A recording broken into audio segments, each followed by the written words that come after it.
Guys, welcome back to another vid and another teaching. Guys, I'm not sure yet at this point what I'm labeling the vid. It's quite a big topic, but really short vid. I'm gonna compact it. It's basically, and I've got this through a regular viewer, and thank you. And I've heard these questions before, and it's quite important to address.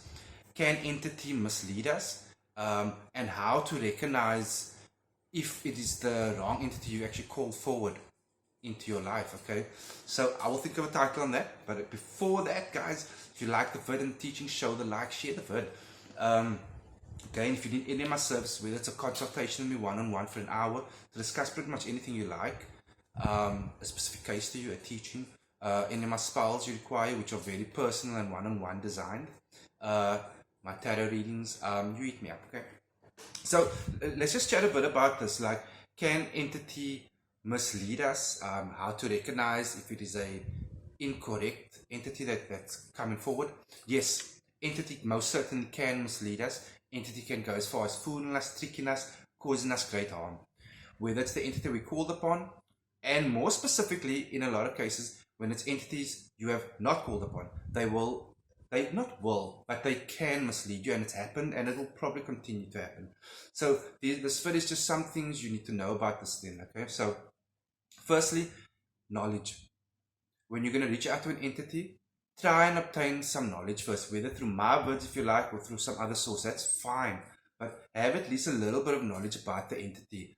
And remember, everyone's experience with entity is not always the same. So you can't say for a fact, like when I say, when I'm with King Bilal, for example, one of the things I always feel is an immense comforting but pressure on my shoulders, like immense. I know it is him. But not everyone experiences, right? So watch vids from reputable practitioners and sources. Get an idea of this entity's characteristics and energy signature, okay? Firstly. And then once you start your invocation or spell, attach these familiar energy signatures and emotions to entity.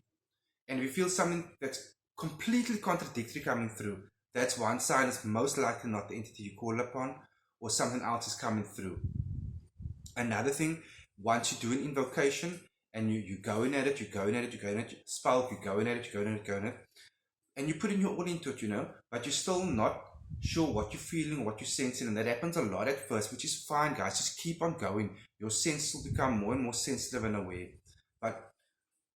But even if you don't sense anything at that moment, what will come either there or soon thereafter, when it's not the entity you're calling on, you will start experiencing like irrational nightmares is one of the giveaways.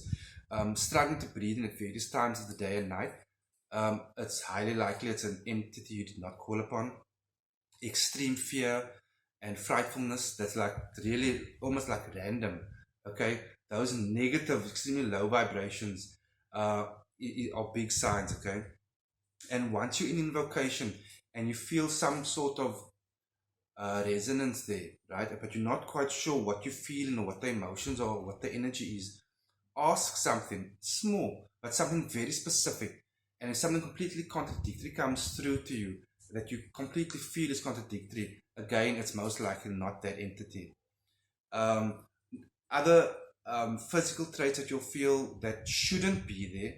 Okay, some of these things do pop up. Don't get me wrong. Some of these things do pop up if you're doing certain curses or banishing certain rituals. But if you're not doing that and you start feeling extreme, like turning in the stomach, cold sweats, those are giveaways. It is not the entity you're called upon. And especially if you're working with the archangels, if you feel any of these things, it is most likely not an archangel you're sensing there. Okay, so know your stuff firstly. Always be protected. And again, if you experience any of these symptoms, I again recommend do a cleansing, do a spiritual bath, do some protection work, or hit someone like myself up and we can help you out. Okay, guys? So I hope it would help. I think it's pretty useful information, guys. All the best.